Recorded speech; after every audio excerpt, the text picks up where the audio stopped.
Imagine a world where inequality ruled, where the vast majority of people were oppressed while a privileged few lived in unimaginable luxury. Now imagine this inequality becoming so unbearable that it sparked one of the most transformative periods in human history, a revolution that not only changed a nation, but also laid the groundwork for modern democracy. Today we're diving into the French Revolution, a decade of turmoil and triumph that shaped the world as we know it.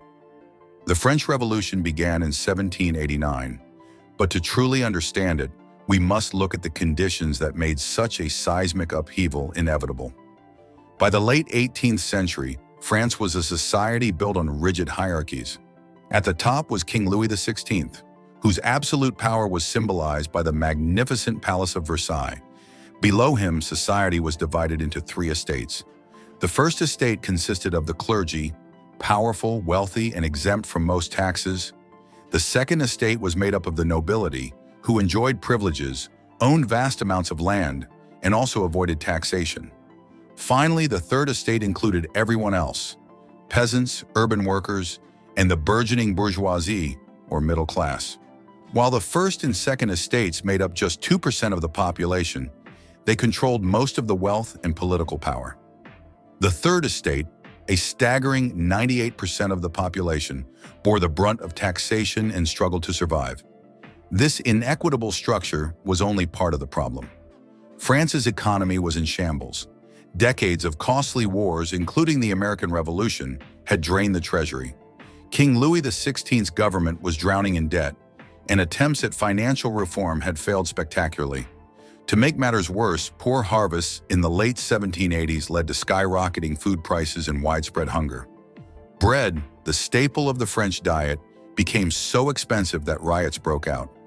In this climate of desperation, new ideas were beginning to take hold. The Enlightenment, a movement emphasizing reason, equality, and individual rights, had inspired thinkers across Europe.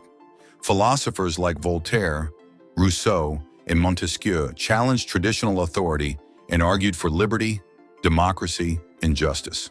Their writings spread like wildfire, stoking the fires of discontent among the Third Estate.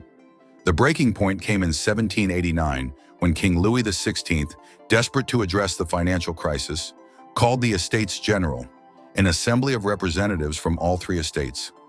It was the first time the Estates General had been convened in over 175 years. Representatives of the Third Estate, however, were determined to seize this opportunity to demand change. When the Estates General convened in May 1789, the Third Estate quickly realized that the system was rigged against them. Each estate had one vote, meaning the First and Second Estates could always outvote the Third, despite representing a tiny fraction of the population. Frustrated, the representatives of the Third Estate broke away and declared themselves the National Assembly, claiming to represent the will of the people. On June 20th, 1789, locked out of their meeting hall, the National Assembly gathered in a nearby indoor tennis court. There they swore the famous tennis court oath, vowing not to disband until they had created a new constitution for France.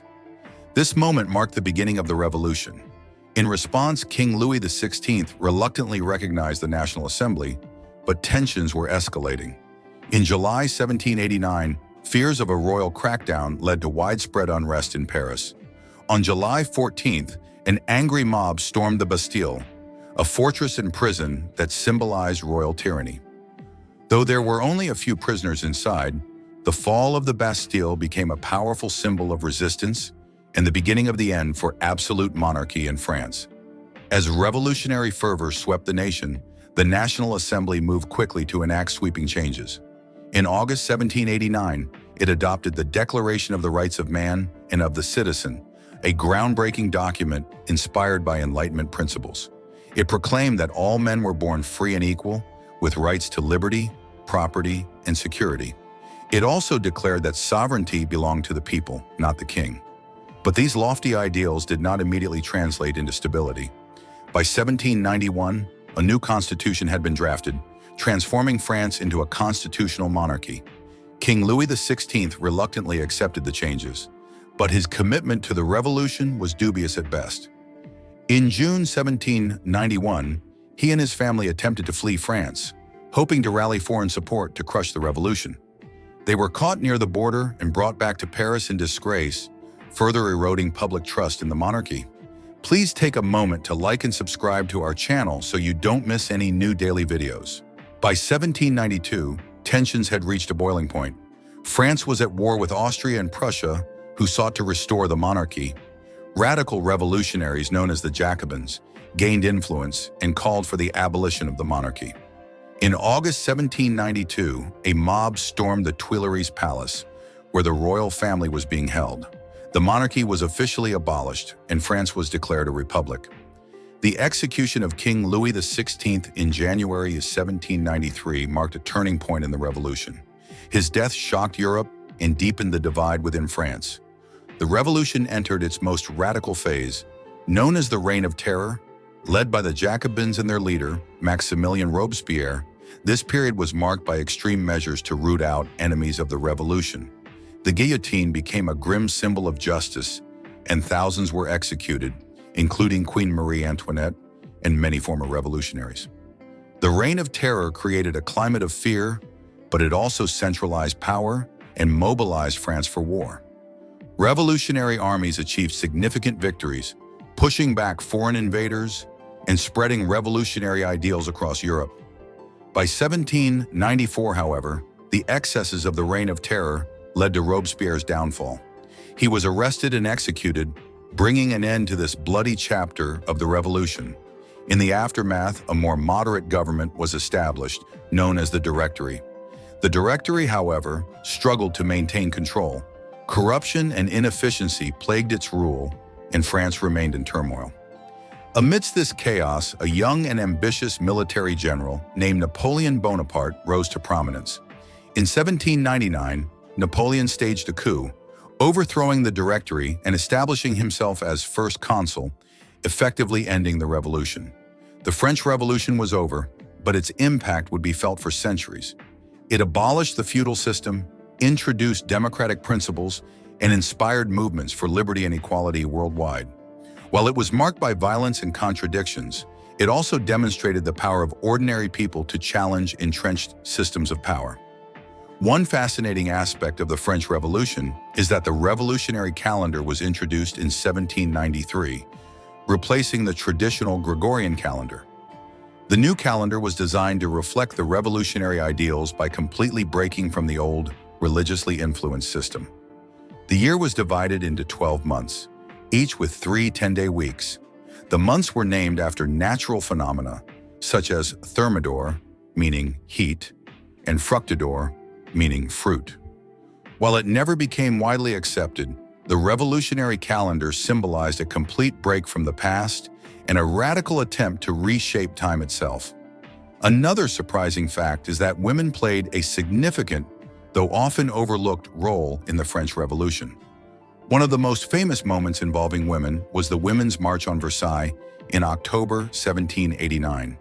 Thousands of women, angered by the high cost of bread and the government's indifference to their suffering, marched to the Palace of Versailles, demanding that the royal family return to Paris. This march was not only a powerful act of protest, but also a turning point that signaled the end of the monarchy's physical and symbolic separation from the people. In addition to this march, women were deeply involved in revolutionary politics, running clubs, participating in protests, and even demanding equal rights for women, notably led by figures like Olympe de Gouges, who penned the Declaration of the Rights of Woman and of the Female Citizen in 1791. A third lesser-known fact is that the revolutionaries used the guillotine as a tool of both terror and efficiency.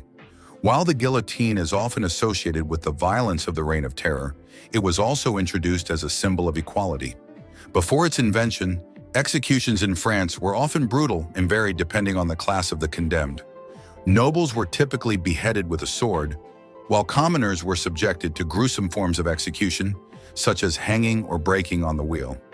The guillotine was seen as a humane method of execution, ensuring a quick and uniform death for all, regardless of class, and became an iconic symbol of the revolution's. Thank you for joining us on this journey through one of the most transformative events in history. If you enjoyed this video, please give it a thumbs up, subscribe to our channel, and share it with anyone who loves history as much as you do. There are countless stories like this waiting to be explored, and we can't wait to share them with you. And as always, stay curious.